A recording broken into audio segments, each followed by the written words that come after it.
Come. That's all she wrote.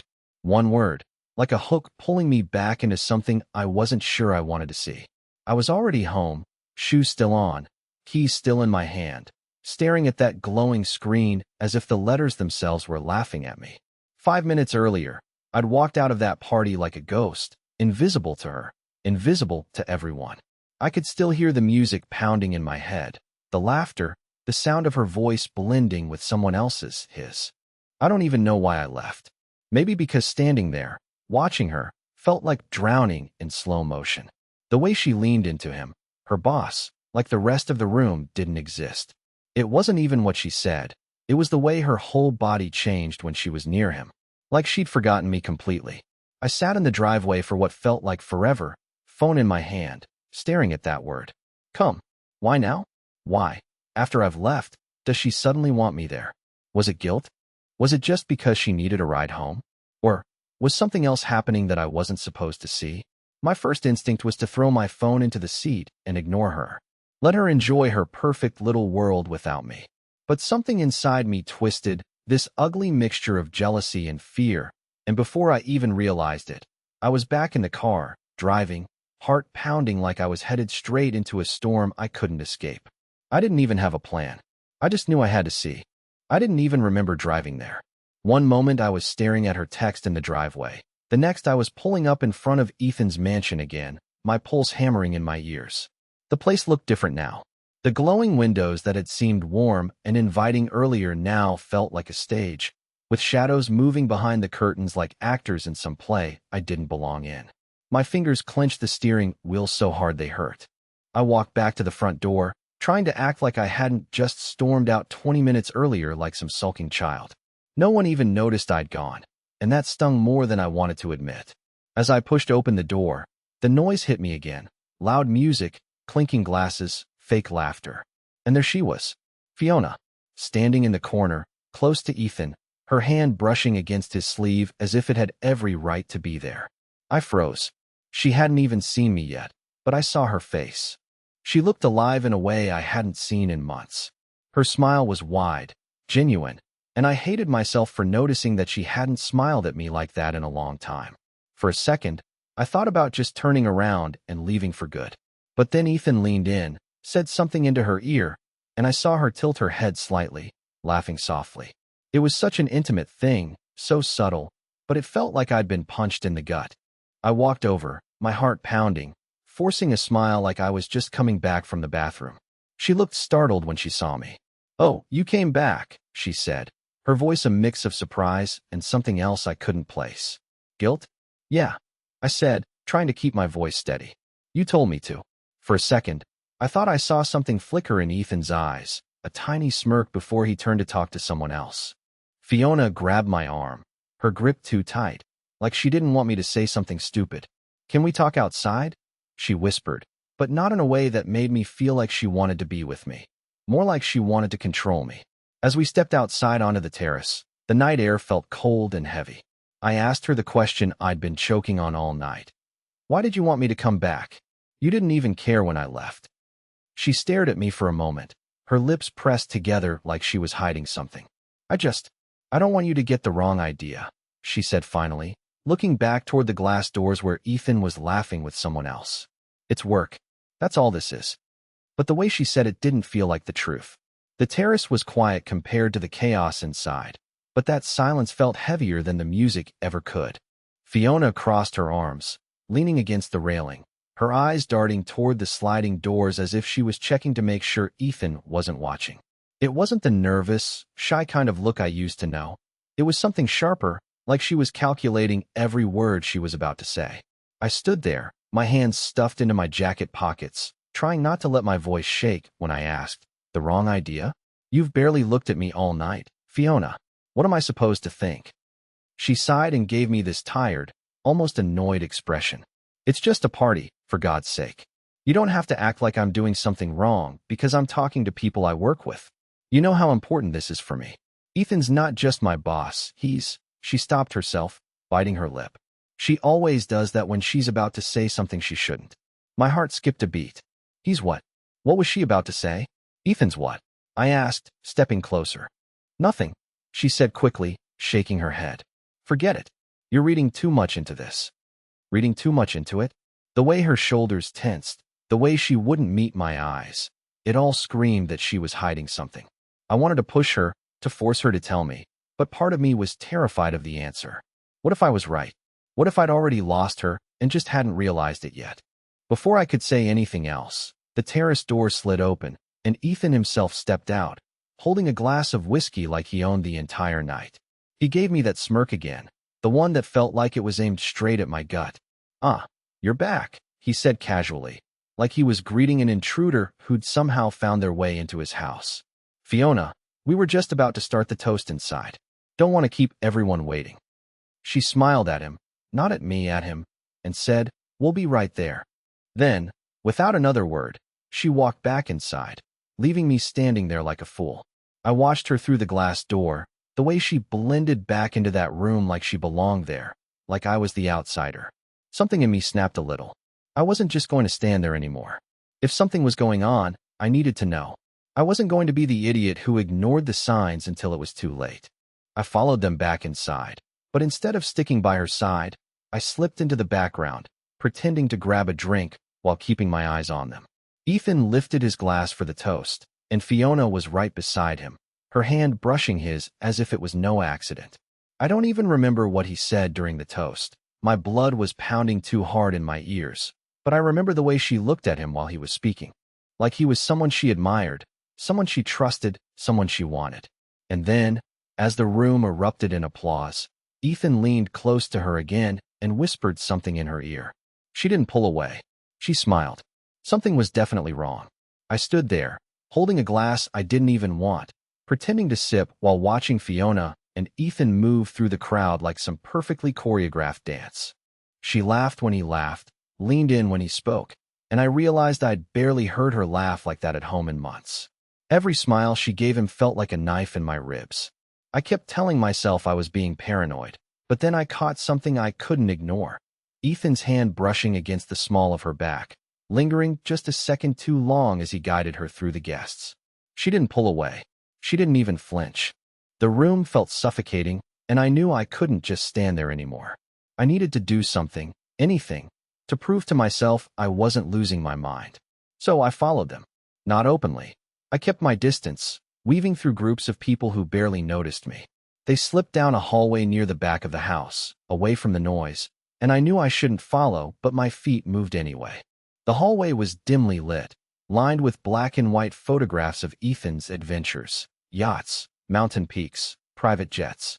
It all reeked of someone who thought the world owed him something. I stopped when I saw them at the end of the hallway. Ethan had his hand on the doorknob of a side room, and Fiona stood next to him, her body turned just enough that I couldn't see her face. I heard him say something low, something I couldn't make out, and then she laughed, that soft, breathy kind of laugh that didn't sound like the wife I knew. He opened the door, and for a split second, I thought she'd look back, but she didn't. She just walked inside, and the door clicked shut. I stood there like a coward, my hands trembling, my heart pounding so loud I was sure someone would hear it. What was I supposed to do? Storm in there? Demand answers? Every possible outcome played in my head, and none of them ended well. I waited. 2 minutes. 3. 5. Each second stretched like an eternity. Finally, I couldn't take it anymore. I crept closer, my footsteps barely making a sound against the polished wood floor. I stopped just short of the door, pressing my ear to it like some desperate, pathetic man. I couldn't hear much over the muffled music from the party, but I caught fragments. Her voice, low and soft, his deeper tone, and then silence. That silence was worse than anything. I felt my chest tighten as I reached for the doorknob, my mind spinning with questions I wasn't sure I wanted answered. But before I could turn it, the door handle moved from the other side. I stumbled back just as it opened, and there was Fiona, her eyes wide, as if she wasn't expecting to see me standing there. Ethan stood behind her, cool and collected, like nothing strange had happened at all. "There you are," she said, forcing a smile. "I was looking for you." Her tone was casual, but her hand tightened around her clutch bag, and I could see something flicker in her eyes. Guilt, fear, something. Ethan gave me this look, this smug, almost challenging look, before walking past me back toward the party. "What were you doing in there?" I asked, my voice barely steady. Talking, she said quickly. Just talking. Don't start with me, okay? Not here. But I couldn't let it go. Something had just changed, something I couldn't name, but I felt it like a bruise beneath my skin. The ride home was a war zone of silence. Fiona sat next to me, scrolling through her phone like nothing had happened, the glow of the screen reflecting on her face, making her look even more distant. I gripped the steering wheel so tightly my knuckles turned white. Every mile we drove, I waited for her to say something, anything, but she didn't. She acted like the scene in that hallway, the mysterious conversation, in that room, hadn't even happened. I wanted to scream. I wanted to pull the car over and demand she tell me the truth. But something in her calmness, in the way she deliberately ignored me, made me feel like I'd be the crazy one if I did. Finally, I couldn't take it anymore. What was that? I asked, my voice low but trembling. In the room. With him. What were you doing? She didn't look up from her phone. I told you already. Talking. Do you need me to write it down so you'll believe it? Talking. You needed to go into some private room with your boss to talk? Really, Fiona? Do you hear how that sounds? She turned her head then, her eyes cold and sharp. Do you hear how you sound? Like some jealous teenager. It was nothing. But of course, you'll make it into something because you love your drama. Drama? I laughed bitterly. You think I want to feel like this? You think I enjoy watching my wife laugh and whisper with another man while I stand around like a piece of furniture? She sighed, putting her phone down for the first time. You left the party, remember? You just walked out like a sulky kid. That's why I texted you to come back. Because I didn't want people to think my husband couldn't handle a simple work event. Her words stung, but it was the way she said them, flat, detached, that gutted me the most. It was like she wasn't even my wife anymore. Like I was some burden she had to manage rather than someone she once loved. When we got home, she went straight to the bedroom without another word, leaving me standing in the hallway with the echo of her perfume and that awful conversation. I wanted to follow her, to demand an explanation, but I couldn't move. Instead, I sat on the couch, staring at the dark screen of the TV, my mind replaying every moment of that night. The way Ethan looked at her, the way she looked back, that closed door. And then my phone buzzed. A notification from Instagram. It was a photo someone had tagged from the party. Ethan and Fiona standing side by side during the toast. His hand was on her back, not just resting but holding her, like he had the right to touch her that way. She was smiling, but not the way she smiled with me. It was softer, almost private. I felt my stomach drop. I didn't sleep that night. I just lay there in the dark, listening to Fiona's slow, steady breathing, wondering if she was dreaming of him. The next morning, I woke up feeling like I hadn't slept at all. Fiona was already gone, her side of the bed cold, the sheets neatly pulled up as if she hadn't even been there. A part of me wanted to believe she'd just gone to work early, but the pit in my stomach told me there was more to it. The house felt empty in a way that wasn't just physical. It was the kind of emptiness that makes your chest tighten. I sat at the kitchen table, staring at my coffee, replaying every detail of the night before. The way she brushed off my questions, how Ethan had looked at me like I was some irrelevant background character. It was eating me alive. I needed answers, something, anything, because the silence was louder than the truth could ever be. When Fiona's tablet buzzed on the counter, I didn't even think. I just grabbed it. I know, it's wrong, but I wasn't in the mood to play the good guy while feeling like a fool. It wasn't locked. She never locks it because she thinks I'd never look. My hands shook as I opened her messages, scrolling past the usual group chats and work threads until I saw his name. Ethan. There weren't a lot of messages, but what was there made my heart pound. Ethan, you handled last night perfectly. Couldn't have done it without you. Fiona, you owe me for that one. Winky face. That wink. That stupid wink nearly broke me. I kept scrolling, feeling sick with every word. Nothing too explicit, but enough to make me feel like I'd just swallowed glass. A few days earlier, there was another one. Ethan, looking forward to Friday. Just you and me.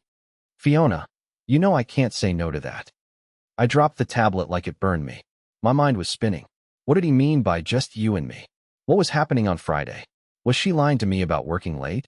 I wanted to confront her right then and there, but I didn't even know how to start. What if I was overreacting again? What if I was misreading it all? I tried to calm myself down, but then her phone buzzed on the counter. I wasn't even going to look. I swear I wasn't. But when I saw the preview pop up, My blood ran cold. It was from Ethan. Ethan, same place, 7 p.m. Don't be late. That was it. No context, no details. Just those words. My heart was pounding so hard I thought it might break my ribs. I knew what I had to do. I wasn't going to sit around and let this eat me alive anymore. I was going to find out exactly what was going on. When Fiona came home later that evening, she was all smiles, acting like nothing had happened. She kissed me on the cheek, asked about my day, and talked about some important work meeting she had on Friday night. I just nodded, playing along, but inside I was already making plans. Friday night, I was going to follow her. Friday arrived like a storm cloud I couldn't escape. All day, Fiona acted normal, almost too normal. She was humming while getting ready, smiling in that way that looked painted on. She put on a black dress I hadn't seen in years, the kind of dress that wasn't meant for office meetings. The way it hugged her made my stomach churn, not because she didn't look beautiful. She did, painfully so, but because I knew that beauty wasn't meant for me tonight. I tried to casually ask about her plans, keeping my voice as steady as I could.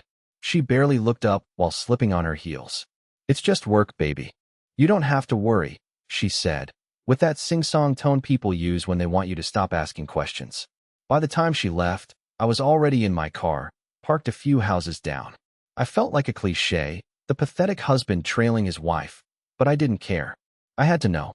The thought of sitting at home while she was out there with him, laughing and whispering God knows what, was unbearable. I waited a few minutes before following her.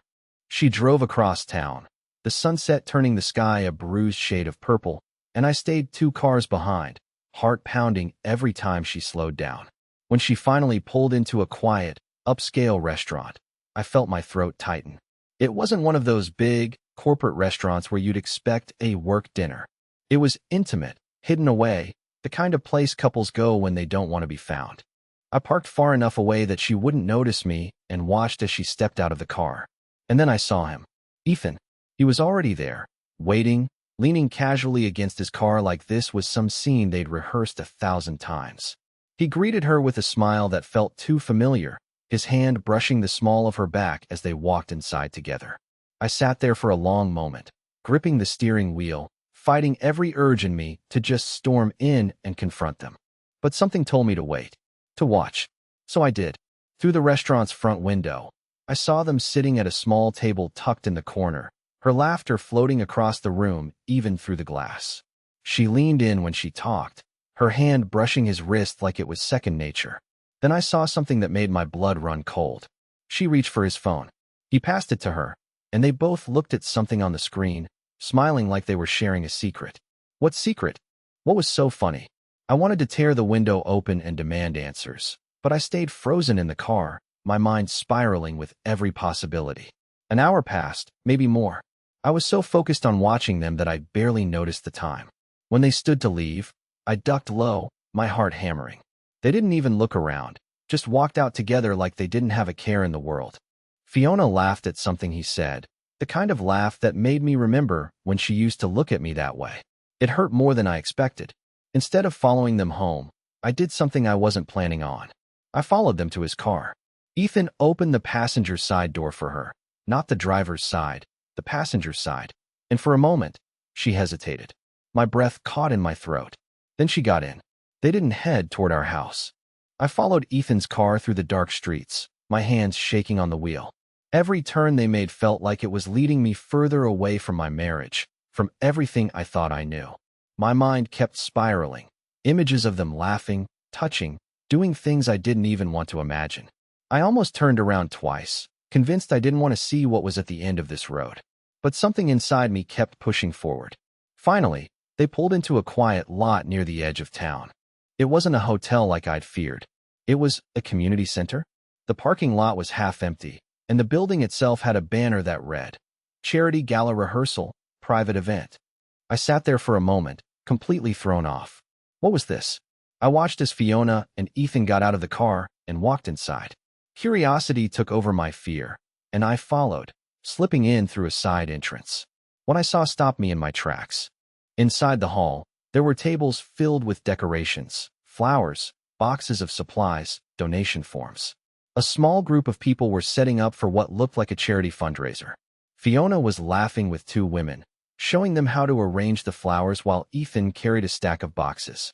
It wasn't romantic or secretive at all. It was normal. I stood there, feeling like an idiot. All this time, I'd built up this picture in my head of betrayal, but the truth was something completely different. Ethan spotted me first, his brow furrowing. "Hey, man, you okay?" he asked, not with arrogance, but with genuine confusion. Fiona turned around and froze when she saw me. For a moment, she just stared, and then she walked over, her eyes soft. "You followed me?" she asked quietly. I didn't even try to deny it. I thought. I couldn't finish the sentence. I felt my face burn with shame. Her expression shifted from surprise to something gentler. "You thought something was going on between us," she said softly, not accusing, just stating the truth. She sighed and reached for my hand. "Ethan and I have been working on this charity event for weeks. I wanted to tell you, but it was supposed to be a surprise. I didn't want you to think I was hiding things, but I see now that I should have been more open." It felt like the weight of the world lifted off my shoulders, but I also felt small, foolish. You were so different lately, and I thought I was losing you," I admitted, my voice breaking. She squeezed my hand. "You're not losing me," she said firmly. "I'm sorry if I made you feel that way. I've just been stressed and distracted. But you're my person. Always." We stood there for a moment, and I felt something I hadn't felt in a long time. That warmth of knowing we were still on the same side. Ethan, sensing our conversation was private, gave me a quick nod and walked off, leaving us alone. On the drive home, Fiona rested her hand on mine the whole time. For the first time in weeks, we really talked, about everything. Her job, my fears, the fact that I've been holding things in instead of telling her how I feel. It wasn't perfect, but it felt like a new start. I realized something that night. Sometimes the monsters we see aren't real. Sometimes they're just shadows of our own doubts. And for the first time in a long time, I felt like we were going to be okay.